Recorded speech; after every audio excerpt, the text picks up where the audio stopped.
Nós estamos no meio da maior transferência de riqueza da história da humanidade, e a forma como você vai lidar com isso vai determinar se você vai ter um futuro próspero ou se vai passar o resto da sua vida lutando para sobreviver. It's about $4 trillion from ultra-high net worth individuals, but if you look in totality across the globe over the next 3 decades, it's more like $30 trillion, Wow. moving from the baby boom generation to Generation X and millennials. How do you feel about millennials with $30 trillion in their hands? Does it make you feel good?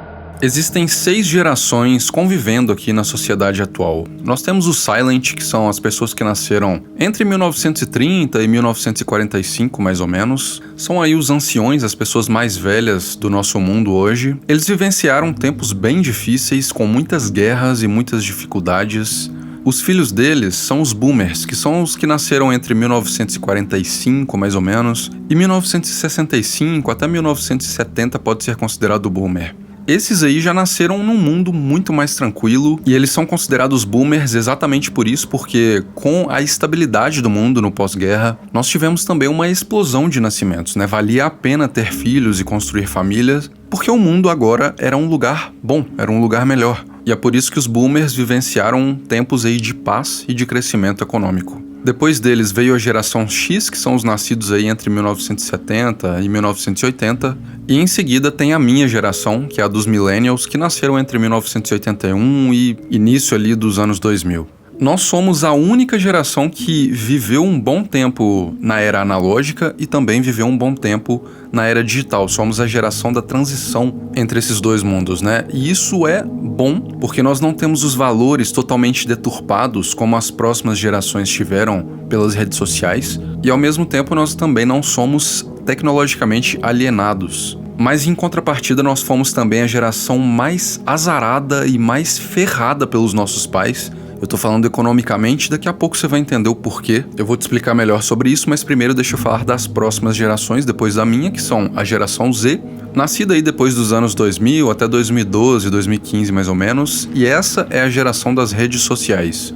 E nós temos também a geração Alpha, que é a mais nova, que nasceu entre 2015 e agora, né, 2024. Mas agora deixa eu te explicar por que a minha geração foi a mais financeiramente ferrada e prejudicada pelos nossos pais. Até o momento em que eu gravo isso daqui, o vídeo mais visto desse canal é chamado Últimos Anos de Liberdade. E nesse vídeo eu explico ali, eu dou um exemplo do Homer Simpson, né? Eu usei ele como exemplo de o que era considerado há alguns anos atrás um pai de família fracassado ali, de classe média baixa, fracassado, e ele tinha casa, tinha um emprego estável, conseguia tirar férias com a família, tinha carro, tinha tudo. E ali, aquilo ali era um padrão de um americano fracassado nas décadas passadas. Só que esse padrão mudou e mudou muito das últimas décadas pra cá, e eu usei esse exemplo do Homer Simpson pra explicar aí o quanto a geração dos nossos pais aí tinha maior acesso à riqueza do que a nossa geração, né? E aí muita gente veio reclamar nos comentários dizendo que era muito mais difícil naquela época dos nossos pais, porque eles viram os pais dele na miséria, que não tinham acesso a nada, e que os pais deles tinham que vender o almoço pra comprar a janta pra família, que era muito difícil e tudo mais. E, cara, eu entendo. É claro que existe uma parcela, principalmente do Brasil, que é um país de terceiro mundo, claro que existe, sempre vai existir aquela parcela das pessoas que vivem abaixo da linha da pobreza ali e que tem menos oportunidades na vida. Eu entendo isso. Só que isso não significa que os boomers brasileiros, eles também não viveram um período de grandes oportunidades. Não significa que o período em que eles viveram não tinha mais oportunidades do que as da nossa geração atual. Porque pensa bem, os boomers pegaram um período no pós-guerra em que o mundo simplesmente explodiu economicamente. Eles pegaram um combo no mundo em que culminou em juros baixos, inflação controlada e empréstimos super baratos. Ao longo da juventude deles, os governos começaram a se endividar além do PIB. Ou seja, eles começaram a colocar dinheiro na economia que não poderia ser pago. Uma dívida que não poderia ser paga, né? Porque não condizia com a produtividade real da população aquilo. Sabe o que isso significa? Que os boomers, eles estavam no topo de um esquema de pirâmide que é o padrão fiduciário. E resumindo muito, um esquema de pirâmide é aquele em que quem entra primeiro se beneficia daqueles que vão entrar depois, e esse que entrou primeiro sempre deixa a conta para quem vem depois pagar. E quando a pirâmide entra em colapso, os que entraram no topo saem podre de ricos e a maioria que está na base simplesmente perde tudo. E os boomers foram esses caras que se beneficiaram do topo da pirâmide. Porque o sistema fiduciário é isso, né? Um esquema de pirâmide. Veja bem, quando os governos do mundo pararam de torrar os recursos com guerra e começaram a focar a sua energia em crescimento, o lastro da economia que tinha, naquela época, que tinha lastro em ouro, permitiu uma explosão de riqueza que nunca existiu antes na história. E esse crescimento absurdo durou mais ou menos aí uns 20 anos, até que, em 1971, começa o padrão Fiat, o padrão fiduciário, que nada mais é do que um sistema inteiro monetário baseado, lastreado em confiança em políticos. Isso mesmo. Em 1971, o dinheiro deixou de ser lastreado em reservas de ouro para ser lastreado basicamente em quanto aquele político que está no poder diz que aquele dinheiro vale. A partir daquele ponto, os governos puderam imprimir dinheiro, imprimir moeda que entraria em circulação. E foi aí que começou o movimento global inflacionário que a gente vê hoje. Só que acontece que, no início disso, essa impressão de dinheiro dos governos gerou liquidez no mercado. Ninguém conseguia sentir ainda o efeito inflacionário que a impressão de moeda causava. Basicamente, o que acontecia é que tinha mais dinheiro nas mãos das pessoas em circulação. E o efeito inflacionário, ele não é imediato, ele tem um delay aí. Isso significa que os boomers, que já estavam entrando na fase adulta naquela época, tinham dinheiro fácil fluindo na economia para gastar e fazer a farra que eles quisessem, sem maiores consequências para eles. Porque as consequências viriam só para as gerações seguintes, depois da geração deles. E é por isso que você via terreno sendo trocado por bicicleta, sendo trocado por cabeça de gado, por linha telefônica. Sério, tinha gente trocando terreno por linha telefônica. Então esses caras enriqueceram muito ao longo do tempo com real estate, né? Com terreno, com imóveis, que eles compravam a preço de banana, e era comum, inclusive, você ver um boomer ganhando terreno. Era terreno literalmente para dar e vender. Então, cara, desculpa, mas se os seus pais ou avós nasceram entre a década de 50 e 70 e eles não conseguiram acumular alguns imóveis e terrenos ao longo da vida deles, você vai me desculpar, mas é porque eles são muito burros. Porque isso estava acessível para todos eles. E aqueles que decidiram segurar esses bens, hoje têm um patrimônio multimilionário. É por isso que os boomers são a geração mais rica da história. E eu não estou dizendo isso da minha cabeça. Eu estou fazendo essa afirmação com base em dados, em estatística. Se você está consumindo isso aqui só em áudio agora, dá uma olhada na sua tela e olha o gráfico que mostra a diferença da detenção de riqueza entre esses caras e da minha geração, que são os millennials. Os boomers detêm quase 60 trilhões de dólares em riqueza, enquanto os millennials são a geração mais fracassada financeiramente, que não detém nem 10% disso, não detém nem 5 trilhões de dólares. A minha geração cresceu acreditando numa mentira. Porque veja bem, os nossos pais aprenderam que bastava pegar um diploma nas mãos e a vida financeira deles estava praticamente resolvida.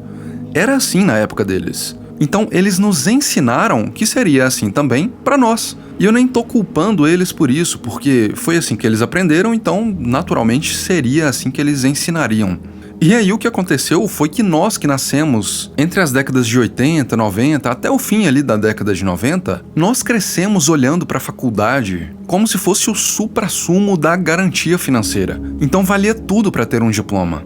E aí então sabe o que aconteceu? Os millennials acharam que era um ótimo negócio se endividar para fazer faculdade. E aí isso culminou com o quê? Nós, millennials, vivemos praticamente com 20 anos de um governo socialista aqui no Brasil.